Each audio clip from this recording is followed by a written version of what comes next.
sometimes, and you know, if we can go ahead and add that to our shot, sometimes it definitely looks good, and sometimes obviously it doesn't.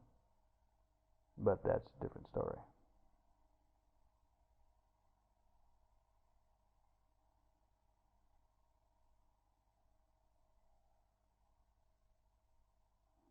Go ahead and add that foot roll there. Yep. Yeah, now that makes sense. Okay, without that leg touching the ground.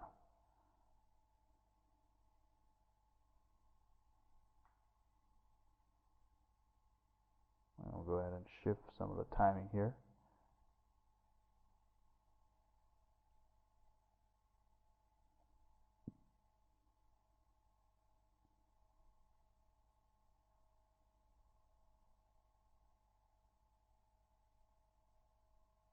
I need to make sure that every contact pose is correct and taken on equal and good distances of translate Z here, so that even though if it looks okay from the camera, it's not in perspective, and some really good animators might find that out, that something is definitely not right.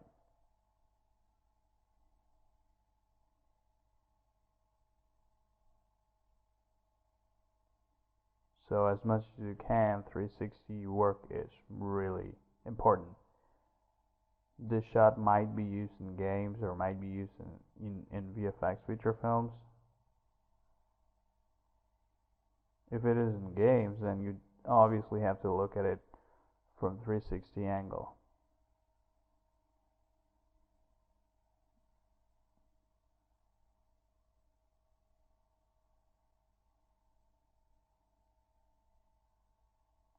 Okay.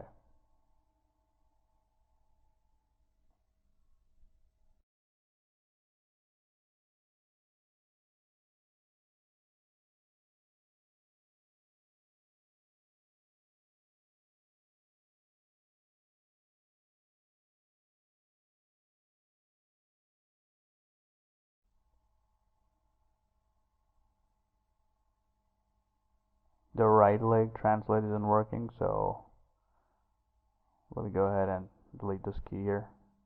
Okay, pretty cool.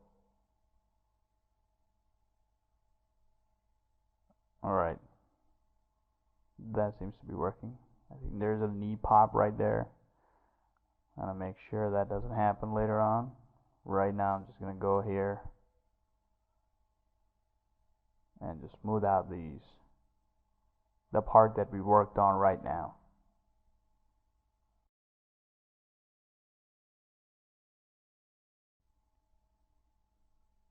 One by one, we're taking care of all the parts in the timeline. Like first of all, we worked on the flight and land. Now we're working on the hack and slash part of it, and then we'll go to work on the conclusion part of it, where he kind of tries to slow him down for his saddle.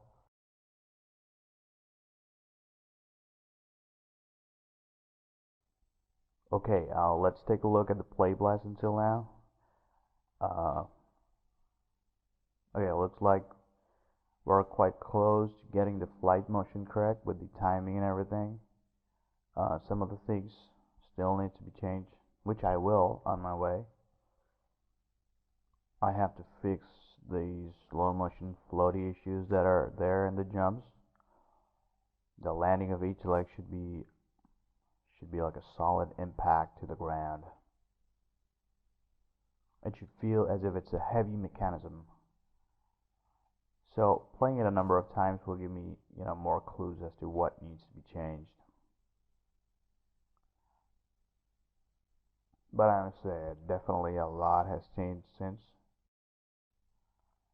and more needs to be fixed.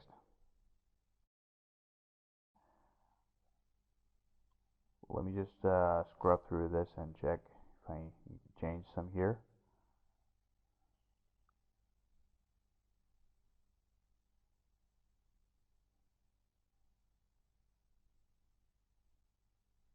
Okay, I think this hand is, spacing of the hand is not correct, I believe. Let's go ahead and fix that. Okay. Alright, now that's much better.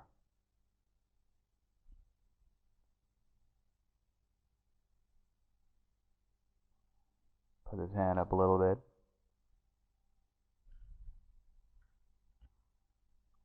Delete. No, undo that. And pull this down the side a little bit. I kind of need that same. Let me just go ahead and copy this from here to here. Alright, same motion, and then bam! Hits in the second enemy the right side. Sorry, the left side.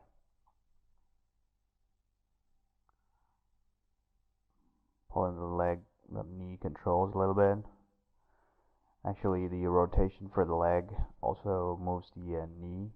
So when I'm using both the controls, it's actually double rotation and double translation that's happening there. So I fix that. And these penetrations, need to fix them. I mean, it's not necessary to be accurate with the penetrations for this demo video, but while you're working in production, you need to make sure that there are no intersections or penetrations in the ground or whatever. Okay.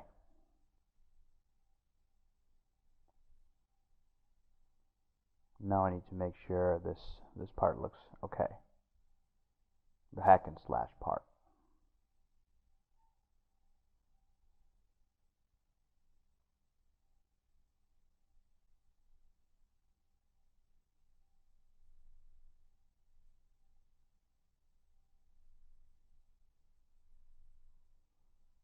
This falling down needs to be a quite fast thing. So in the hang pose, I kind of made it exaggerated. So right after the hang pose, the next pose is on the ground. So if I increase the hang pose, which is the ease in for the air pose, then it would make a bigger difference from one pose to another, which would make the motion even faster, since the keys are not much, further away from each other.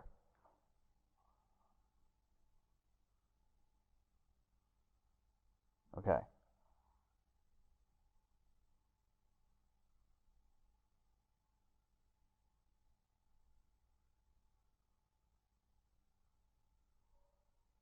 Give it a delay, the forearm here. Those kind of things are pretty much necessary. Go ahead and smooth this out with the auto tension.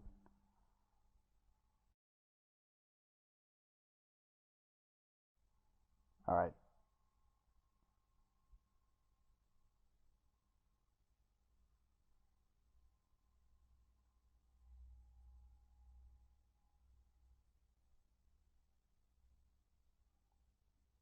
There are also certain knee pops that you need to, make sure that they don't happen, in the final play blast. Because sometimes knee pops or, jerkiness in the knees, it kind of makes it, very distracting to watch that whole motion happening. So make sure that you remove those. Now, as you can see, the whole body along with the leg is coming forward, so we need to fix that as well.